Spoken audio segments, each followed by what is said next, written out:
मेरा नाम कामिनी है। मेरी उम्र 27 साल है।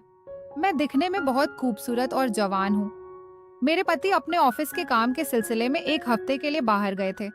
तभी एक दिन अचानक मेरे पति का फोन आया और कहने लगे कि कामिनी, 4 दिन के लिए अमन किसी काम से तुम्हारे पास आ रहा है। वो 4 दिन रुकेगा। तुम उसका पूरा ध्यान रखना। देखना, मुझे किसी भी शिकायत का मौका नहीं मिलना चाहिए। वो जो कहे वह तुम करना। मैंने कहा ठीक है, अब जैसा कहेंगे मैं वैसा ही करूंगी। अमन मेरे दूर के रिश्ते में देवर लगता था। मेरे पति के जाने के बाद मैं घर में अकेली होती थी और मुझे रोमांटिक मूवी देखने का बहुत शौक था। मुझे रोमांटिक मूवी अच्छी लगती थी और कभी कभी मूवी देखते देखते मैं अपना काम भी कर लेती थी। आज मैं सुबह उठी ही थी कि दरवाजे की बेल बजी। मैंने दरवाजा खोला तो सामने मेरा देवर अमन खड़ा था। मैंने उसे अंदर आने को कहा। वो अंदर आ गया। फिर वह बोला, भाभी मुझे 3-4 दिन रुकना है। आपको कोई परेशानी तो नहीं होगी? मैंने कहा, कैसी बात करते हो, ये भी तो तुम्हारा ही घर है। अमन दिखने में बहुत ही स्मार्ट और हैंडसम था।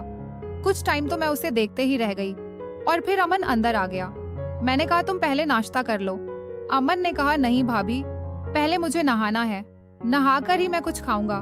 मैंने कहा ठीक है, और फिर अमन नहाने के लिए बाथरूम में चला गया। मैं किचन में नाश्ता बनाने लगी। तभी मुझे अमन की आवाज सुनाई दी, भाभी मैं टॉवल तो बाहर ही भूल गया, प्लीज मेरा टॉवल ला दो। मैं जैसे ही अमन को टॉवल देने के लिए गई तो मैंने दरवाजे के हॉल से अमन को देखा तो मैं देखती ही रह गई। उसे देखकर मैं चौंक गई, घबरा गई। मैंने झुझकते हुए उससे आवाज लगाई। अमन ने टॉवल लिया। फिर मैं तेज कदमों से किचन में आई और काम करने लगी। अचानक से अमन मेरे पीछे आया और बोला, भाभी। मैं एकदम से उसकी तरफ मुड़ी और वह मुझे देखने लगा और कहने लगा, भाभी छी, मैं चाय नहीं पीता, मुझे दूध पीना है, क्या दूध पिलाओगी? मैंने कहा हाँ क्यों नहीं, और कहने लगा, भाभी मुझे ठंडा दूध पसंद है। वो मेरी तरफ मुस्कुराकर देखने लगा। मैंने भी मुस्कुरा दिया। फिर नाश्ता करने के बाद अमन अपने काम के सिलसिले में बाहर चला गया। मैं भी घर के कामों में लग गई और काम करते करते मेरा ध्यान अमन की तरफ ही जा रहा था, क्योंकि मुझे भी कई दिन हो गए थे। मेरे पति एक हफ्ते के लिए बाहर गए थे, इसलिए मेरा भी मन कर रहा था। शाम हो गई थी। अमन भी घर वापस आ गया। मैंने खाना बनाया। हम दोनों ने खाना खाया। अमन अपने कमरे में चला गया और मैं किचन में बर्तन वगैरह करने लगी। रात के 11 बजे बज चुके थे। मैंने अमन से पूछा, कुछ चाहिए हो तो मुझे बता देना। अमन ने कहा, ठीक है भाभी। मैं अपने कमरे में सोने चली गई, पर नींद कहाँ आ रही थी। मेरा ध्यान तो बस उसी की तरफ था। जब से मैंने अमन को बाथरूम से देखा था तो तब से पता नहीं मुझे क्या हो गया था। मैं बेड से उठी और कमरे में टहलने लगी। तभी मेरा ध्यान अमन के कमरे की तरफ गया। मैं बाहर निकली तो मुझे अमन के कमरे से कुछ अजीब सी आवाजें आ रही थी। मैं कमरे के बाहर खड़ी होकर आवाजें सुनने लगी। पहले मैंने सोचा कि दरवाजा खटखटाऊं, लेकिन फिर मैं वहां से बिना कुछ बोले ही चली आई। दूसरे दिन आधी रात को मुझे बहुत प्यास लगी थी, तो मैं किचन में गई और मैंने पानी पिया।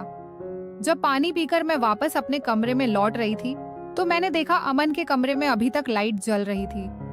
मैंने सोचा कि रात के 12 बजे बजने तक इसके कमरे की लाइट क्यों जल रही है।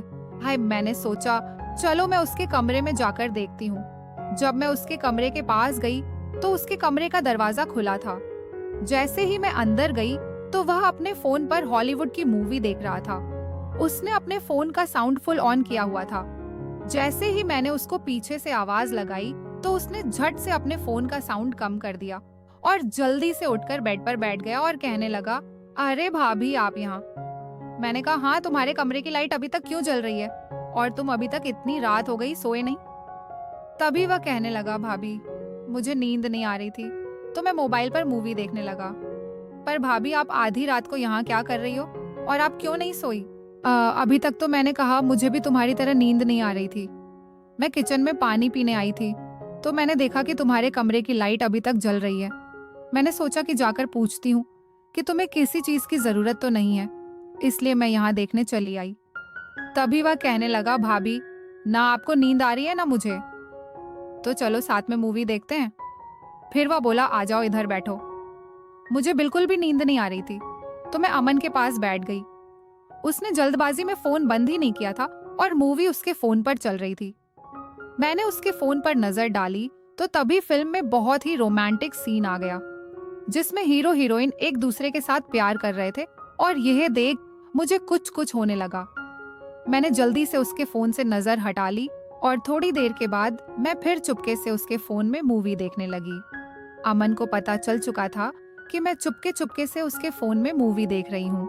उसने फोन को मेरे सामने रख दिया और कहा, भाभी क्या आपको मूवी देखनी है? मैंने कहा नहीं, तो अमन बोलने लगा, भाभी देख लो, किसी का कुछ नहीं जाएगा। मैंने कहा नहीं नहीं, मैं नहीं देखूंगी। मैंने अमन की ओर देखा तक नहीं था, तभी उसने अचानक से अपना फोन मेरे हाथ में थमा दिया। अरे भाभी देख लो, मूवी हॉलीवुड मूवी है। भाभी क्या आपको हॉलीवुड मूवी पसंद है? मैंने कहा हाँ, पसंद तो बहुत है। तभी वह बोला, पसंद है तो खुलकर देखो, उसमें शर्माने की क्या बात है। मुझे भी हॉलीवुड मूवी पसंद है, देखकर मजा आता है। फिर अमन ने कहा, ऐसे करते हैं, हम मूवी को टीवी पर देखते हैं, और उससे उस मूवी को टीवी पर लगा दिया। मैंने उसे मना किया कि रहने दो, इसे हम फोन पर ही देख लेते हैं। अमन कहने लगा, नहीं भाभी, फोन पर बहुत छोटा छोटा नजर आता है, स्क्रीन पर बहुत बड़ा नजर आएगा। और फिर हम दोनों मिलकर फिल्म देखने लगे। तभी अमन कहने लगा, चलो फिल्म देखने के लिए मुझे किसी की कंपनी तो मिली, अब हमें बहुत मजा आएगा। मैं बिल्कुल चुप रही और हम दोनों साथ में मिलकर मूवी देखने लगे। मूवी बहुत ही बढ़िया थी। फिल्म के बीच में रोमांटिक सीन आया हुआ था। तभी अचानक अमन ने अपना हाथ मेरी कमर पर रखा। मेरे पूरे शरीर में जैसे बिजली का करंट लगा हो। मैंने उसका हाथ छुड़ाना चाहा। अमन ने मेरी तरफ देखा और कहने लगा, क्या हुआ? मैंने कहा कुछ नहीं, और उसने अपना हाथ हटा लिया। फिर वह मेरी तरफ देखने लगा। मैंने पूछा, कुछ चाहिए तुम्हें? तो वो बोला, भाभी बहुत गर्मी है, कुछ ठंडा पीने का मन कर रहा है। मैंने कहा जूस लेकर आऊं? आज तो उसने मुझे ऊपर से नीचे तक देखा, फिर कहने लगा, दूध पीने का मन कर रहा है, दूध पिला दो। और वह मेरी तरफ देखने लगा। मैंने मुस्कुराकर कहा, मैं अभी लेकर आती हूँ। और मैं किचन में दूध का गिलास लेकर वापस अमन के कमरे में आ गई और हम फिर मूवी देखने लगे। मूवी देखते देखते दूध का गिलास जैसे ही मैं उसको पकड़ाने लगी, ग्लास उसके हाथ से छूटकर उसके कपड़ों पर गिर गया। मुझे तो ऐसा लगा शायद उसने जानबूझकर गिराया। फिर अमन मुझसे कहने लगा, भाभी मैं अभी चेंज करके आता हूँ, जब तक आप मूवी देखो। अमन बाथरूम में चला गया और जैसे ही वो बाथरूम से बाहर आया, मैं एकदम से हैरान रह गई। अमन सिर्फ टॉवल में ही था। मैं तो उसे देखती ही रह गई। और इधर मूवी में एक रोमांटिक सीन आ रहा था जिसमें लड़का लड़की एक दूसरे के साथ चिपके हुए थे। मैंने जैसे ही टीवी की तरफ देखा तो मैं शर्म से लाल हो गई और मैं अपने कमरे में वापस जाने लगी। मैं जैसे ही वापस जाने लगी, अमन ने मेरा हाथ पकड़ लिया और मुझसे अपनी ओर खींच लिया और अपनी बाहों में जकड़ लिया। मैं उससे कह रही थी, अमन प्लीज मुझे छोड़ दो, ये सब गलत है। अमन कहने लगा, भाभी इसमें क्या गलत है?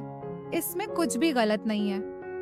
और हाँ, माँ भैया ने भी तो कहा है ना मेरा ध्यान रखने को, और यह भी तो बोला है कि अमन जो बोले वो करना, किसी चीज के लिए मना मत करना।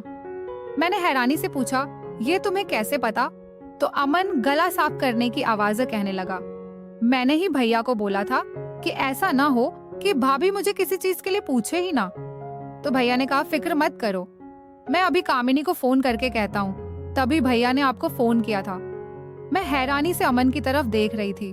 वो कहने लगा, भाभी इसमें कुछ भी गलत नहीं है, ये साफ साफ पता चलता है कि आप मुझसे प्यार कर बैठी हैं, इसलिए तो आपका सारा ध्यान मुझ पर ही होता है।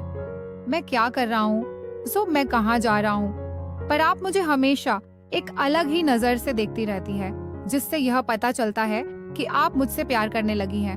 और प्यार में सब जायज होता है, और अगर आपको मुझसे प्यार ना हो तो आप अभी और इसी वक्त इस कमरे से बाहर जा सकती हैं, जिससे मुझे यह पता चलेगा कि यह मेरी गलत फहमी थी। बोलिए, क्या जा सकती हैं आप बाहर इस कमरे से? मैं आपसे कोई जबरदस्ती नहीं करूंगा, आपका जो भी फैसला होगा मुझे मंजूर होगा। अगर आप मुझसे प्यार करती हैं तो यहीं रुकिए, और नहीं तो यहाँ से चली जाइए। मैं एक पल के लिए सोच में पड़ गई। मैं सोचने लगी कि यह कैसी दुविधा है। अमन जो कुछ भी कह रहा है वह तो सच है। हाँ, मैं सच में उससे प्यार करने लगी हूँ और मेरे दिल में उसके लिए कुछ अलग ही होता है।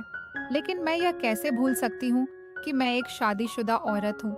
मेरा एक पति है जो मुझसे बहुत प्यार करता है। तो क्या हो गया? क्या वो कुछ दिनों के लिए मुझसे दूर है?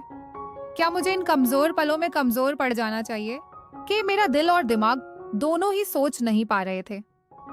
आखिर में मैं हार गई और फिर मैंने सोचा कि इस अकेलेपन को दूर करने का और मुझे कोई रास्ता नजर नहीं आ रहा।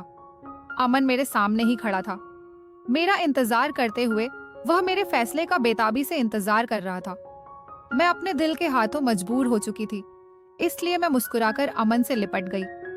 उसने भी मुझे अपनी बाहों में भर लिया। फिर हम दोनों एक दूसरे में खो गए। फिर पता ही नहीं चला हम दोनों कब मूवी देखते दे एक हो गए। अमन ने जैसे मुझे जन्नत की सैर करा दी हो। मैं बहुत खुश थी और अमन की आंखों में मुझे वही खुशी नजर आ रही थी। फिर अगले दिन रात को अमन मेरे पास आया और कहने लगा, भाभी आज फिर एक रोमांटिक हॉलीवुड मूवी की सीडी लेकर आया हूँ, जल्दी से आ जाइए कमरे में। मुझसे वेट नहीं हो रहा। मैंने मुस्कुराकर कहा, तुम चलो मैं आती हूँ। फिर हम दोनों ने हॉलीवुड मूवी एंजॉय की। बस क्या था, फिर जब तक अमन यहाँ रहा ऐसे ही चलता रहा। रोज रात को हम मूवी देखते और बहुत एंजॉय करते। एक दिन अमन अपना काम खत्म होते चला गया और मुझसे वादा किया कि वह जल्द ही लौटेगा। कभी कभी हमारा दिल वो कर बैठता है जो हम सोच भी नहीं सकते, लेकिन क्या करें, दिल रिश्तों को नहीं प्यार को समझता है। तो दोस्तों, कैसी लगी आपको ये कहानी? मुझे कमेंट करके जरूर बताइए। अगर अच्छी लगी हो तो प्लीज लाइक कीजिए, शेयर कीजिए और सब्सक्राइब करना बिल्कुल भी ना भूलें। धन्यवाद।